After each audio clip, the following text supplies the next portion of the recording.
We're going to begin covering Vampire Weekend. This is going to be a shorter sort of overview of a few connections I've made with Vampire Weekend and the cult that I've been researching. Again, I've dubbed them the Western cult for various reasons that I will not get into here. I do think that they are connected with the Frankist movement. So we will cover a little bit about the Frankist movement, and then we'll circle back around here to Vampire Weekend.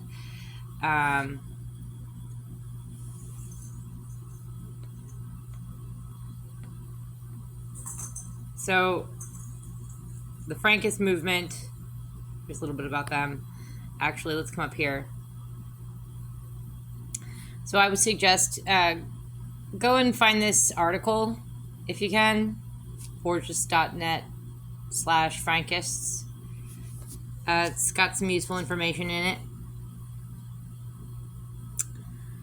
The Frankist movement was started by a guy named Sabbatai Zvi, or Sabbatai Zvi. I've heard it pronounced like 5 different ways at this point. He kicked it off in the 1600s, and he was thought to be a messiah, self-proclaimed messiah. He had, I think I heard about read about 1 million followers throughout Europe. It was a Jewish movement, and at one point, old Sabbatai, he was told he would be executed if he didn't convert to Islam. And so, of course, he sold out. Here he is. Let's find a picture of him.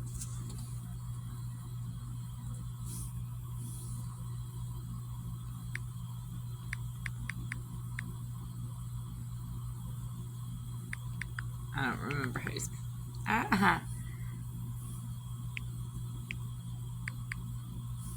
There it is. So here are some depictions of this guy. And again, he converted to Islam at one point. And that lost him a lot of his followers, but he still had some followers, some families that remained faithful to him. And when he converted, they took that as a sign that they should also convert to various different religions, such as Catholicism. But they still practiced their belief system privately. So a lot of these families, first let me show you guys I'll read something quickly to give you an idea of what we're dealing with when it comes to this religious movement, spiritual religious movement, let's call it. It's a cult, really, and it's still around. It was revived by a guy named Jacob Frank in the 1700s. So now it's often referred to as Sabbatean Frankist, the Sabbatean Frankist movement, or they're called the Sabbatean Frankists. It's said that these people played no small role in the birth of the United States of America. I know for sure that the Rothschild banking dynasty married into the Frankist movement because Jacob Frank had several daughters, not just the one. He's typically, when he's written about, even in this very article, they talk about his one daughter, Eva, who took over the movement after he died, but it neglects to mention the fact that he had like 5 other daughters. One of them married into the Rothschild banking dynasty. One of them married into the Forbes family. So yeah, this cult is very widespread and it's very secretive. And again, these families they intermarry amongst each other, and they practice a secret religion behind closed doors while pretending to be other religions.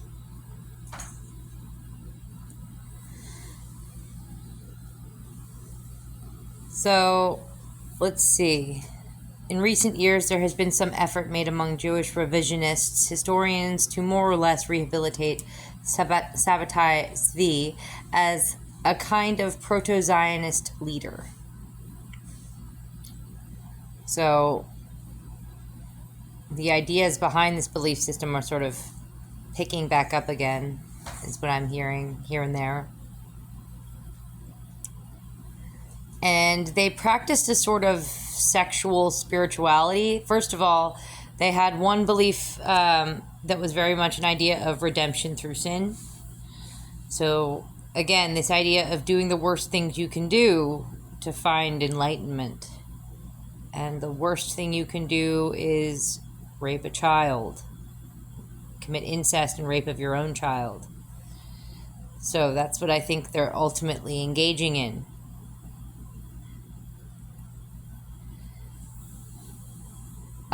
Jacob Frank, again, the guy who revived Zvi's movement in the 1700s. He traveled around a bit, so he was in Poland for a bit. I do believe that he was living just southeast of Frankfurt for a long time, though. And most of the Frankist movement operated out of their base was sort of Frankfurt, Germany. They're associated with Frankfurt, Germany the most, as far as I've read and seen.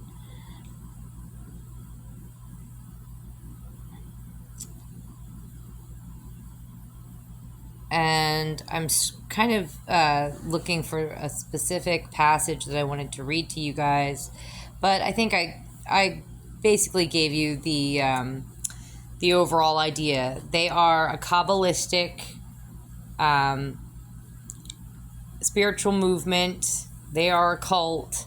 They are rooted in Judaism, but it's not really. They are not typical Jewish people. So I have heard, typical Jewish men, rabbis and such, give open speeches disavowing the Frankists and saying that these people do not have the same beliefs as typical Jewish people, and saying that they do not practice their religion the same way that typical Jewish people do. So a lot of Jewish people do not consider Frankists to be Jewish anymore. They might have had their roots in Judaism, but they've sort of been kicked out.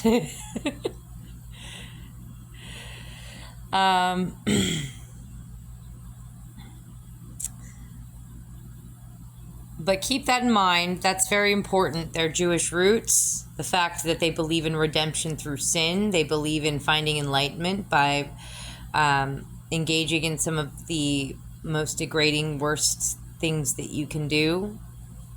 That's what I'm taking away from it. It's a lot of sexual, spiritual magic. That's mentioned and touched upon in here. And again, when we're talking about sex and we're talking about one of the worst things you can do, then we get into raping children and incest with your own children, right? Redemption through sin, that seems to point to that. Here it is. So here's one. It should be noted and more. So this one's talking about Jacob Frank.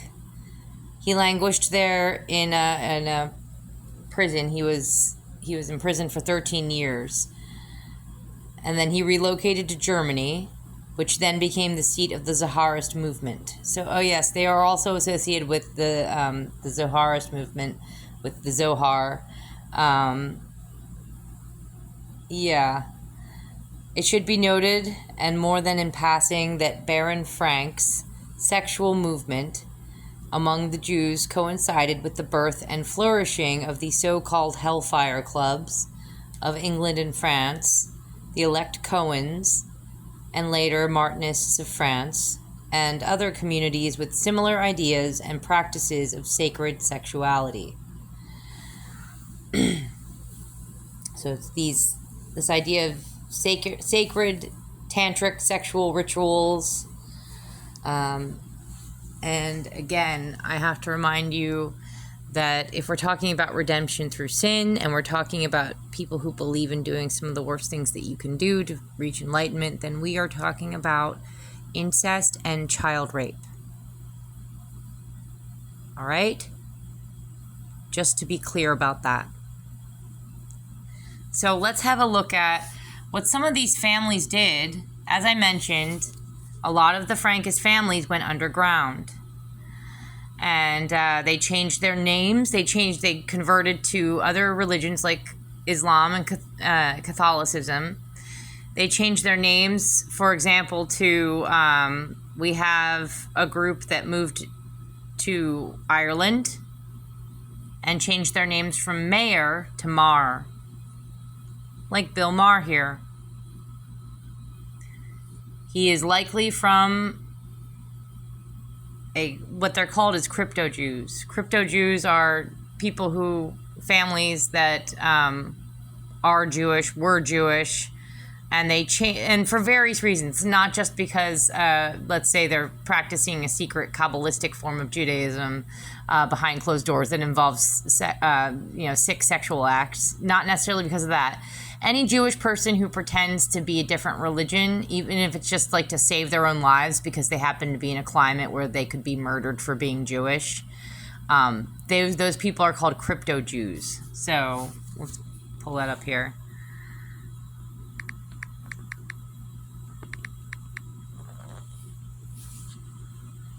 Crypto Jews, people who secretly practice Judaism while publicly identifying with another religion. So again, They can do this for several reasons. It's not necessarily because they're doing anything wrong or hurting anyone. It's just because they have a different belief system that they could get killed for having. But some crypto Jews, a certain type of crypto Jew, are the Sabbatean Frankist Jews, who, again, decided to go underground, to change their names, to pretend to be other religions.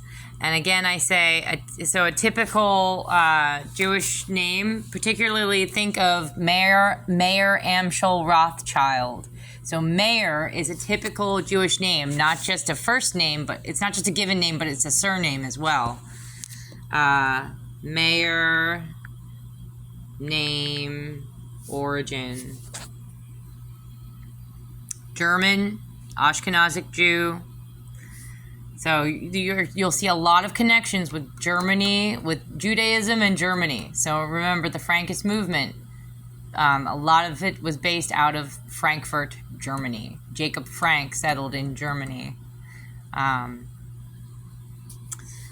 So the Mahers, there were definitely Frankists who were known as Mahers.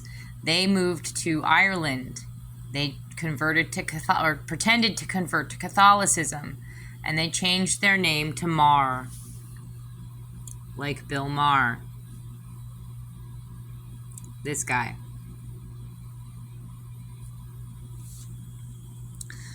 Then you also have some of them moved down into Italy and changed their names to Tarantino. Possibly also converted to Catholicism.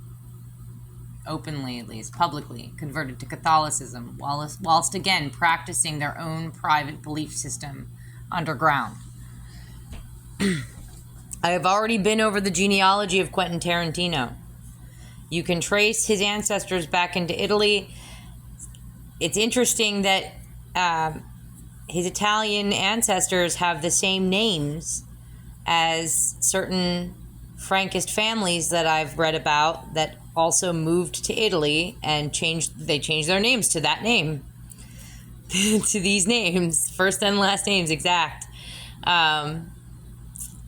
Yeah. Interesting. And around the same time period, too. He looks like he could have some German blood in him, don't you think? Mr. Tarantino here. For those of you who don't know, he's, director, filmmaker. Made Kill Bill. He made Pulp Fiction. Dusk Till Dawn, he was in that one.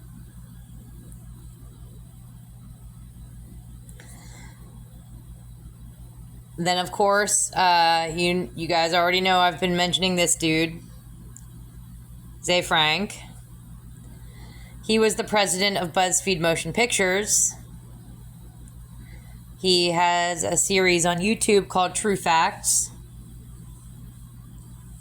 He's also he's a humorist. He's into comedy. So we've got a bunch of content creators here, guys, operating in Hollywood. Ze Frank, by the way, Jacob Frank, the Frankist movement, based out of Frankfurt, Germany. Ze Frank's father, so this guy's father is a guy named Joachim Frank.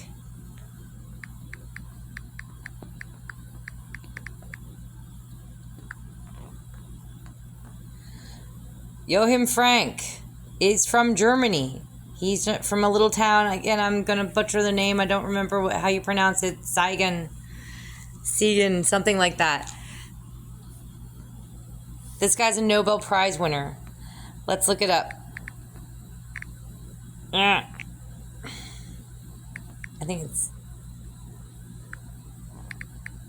probably, yeah, I before E.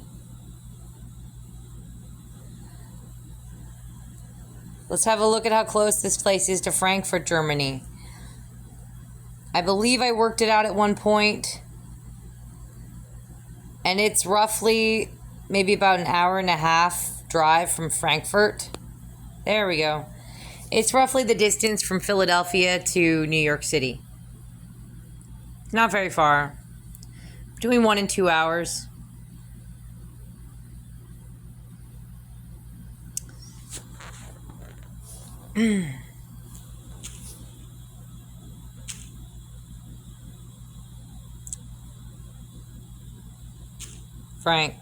Frankist movement. Redemption through sin. So it would make sense, guys, that these people would try to sort of populate and take over Hollywood if they're trying to control the way society views the world. If they're trying to sort of secretly control the media and the content that you all consume and always give it these Kabbalistic spiritual overtones. So building their belief system into the stories that they are relaying to you and your families.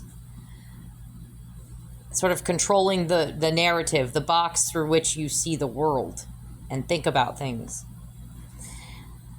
So now that I've gotten some of that out of the way, talking about the Frankist movement and talking about how they change their names sometimes to some degree and go underground and pretend to be other people, pretend to be other religions. Let's circle back around to Vampire Weekend. Now, I actually haven't looked too much into these two in the front. But these two in the back, I've researched them quite a bit. Chris Thompson, I don't have to look into him too much because I went to school with him. This guy.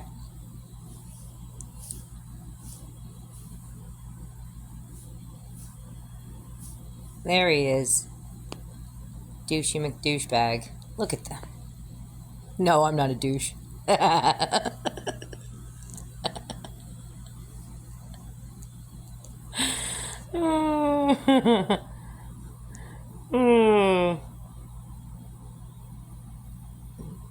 got the Jesus look going there. No, I don't lure children into the back of a van. No. Okay. Would never do that. He has the psycho eyes. He's got the eyes that just look right through you. I made note of that back when we were going to high school together. This guy used to tease the shit out of me. He was the year ahead of me. We went to a school called the Petty School.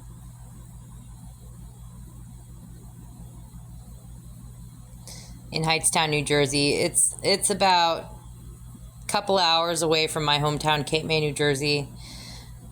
Chris, I believe, is also from the Jersey area. We had students there from all over the world. His bandmate, Ezra Koenig, was not at that school, but he's from Glen Ridge, New Jersey. He's married to Rashida Jones. They have a child together who, funnily enough, was born on the same day my daughter was stillborn.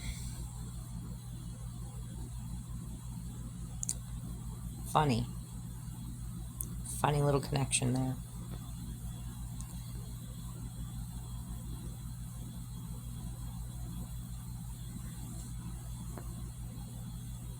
So Koenig is a German Jewish name, means king. So there we have a connection to Germany, Jewish, although not pretending to be anything else. At least he's not a pretender.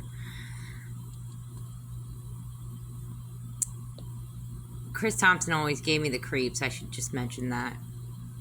Always. Ugh. Whenever he'd pop up, I had a Spanish class with him, but also he'd just like pop up here and there once in a while and tease me about something. Just annoying. I wish I could really say like I hated him, but I didn't hate him. I just thought he was annoying as fuck.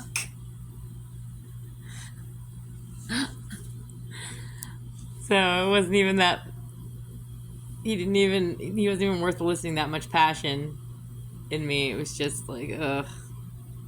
This douchebag gonna go away and stop talking at me. So I wanted to go over this, one of the many symbols associated with Vampire Weekend, this band. So this is a Kabbalistic tree of life. Right down at the bottom it says the sacred tree of the Sephiroth. Sephiroth are angels.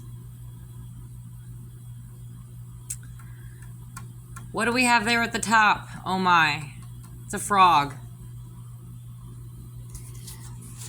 Now, I've pointed out in previous videos and in my blog how the Abrasics is related to Ze Frank. I just showed you a picture of Ze Frank and his father.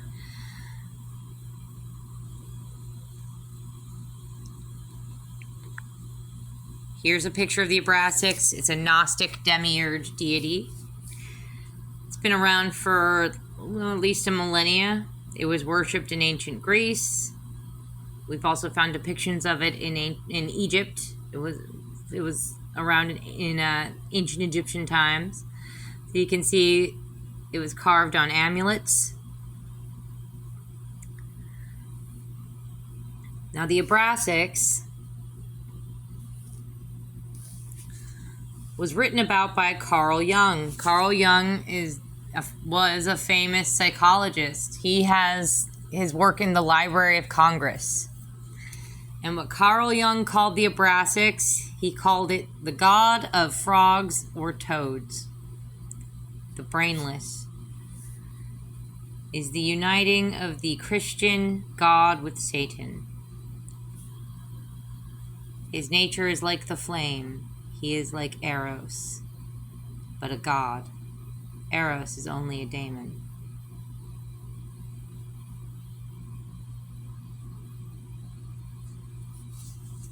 So that's a quote about Abrasics by Carl Jung.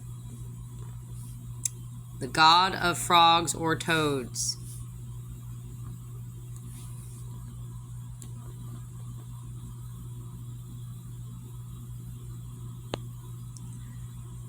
Here he's called the Lord of Toads and Frogs down here. So this is something that's passed around. It's not just said by Carl Jung. It's said by many who meditate upon and research the Abrasics and what the Abrasics represent and stands for.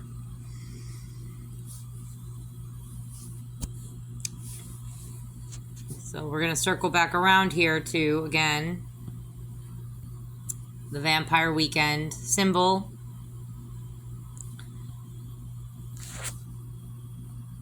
And show you how it's the Tree of Life with the Abraxas, a symbol that represents the Abraxas, the frog, at the very top. Down at the bottom left there, we have another symbol that represents the Abraxas, a sun with a spiral in the middle. So the Abraxas is a sun god. It's a sun deity.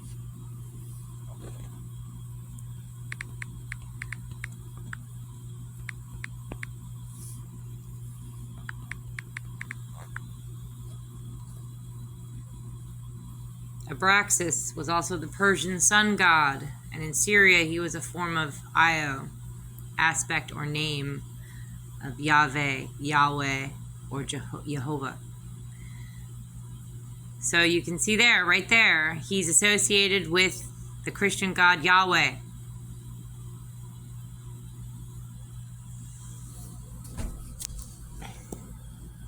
He's also a sun god. Why? Because Abraxas adds up to the number in Gematria. It adds up to the number 365. There are 365 days in a year, 365 times that the earth revolves around the sun.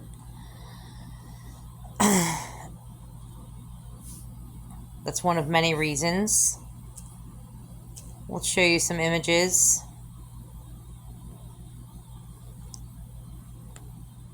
Here's one depiction of him holding a sun in his hand. Another depiction of him holding a sun in his hand. This is a sun deity, a solar deity.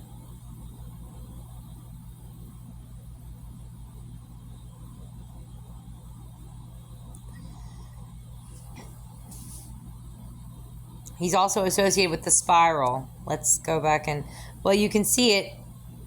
It's very cleverly worked into the images. So we have a spiral. The snake is spiraled there. Often the whip that he holds will be spiraled. He's got snake legs that are often coiling and spiraling.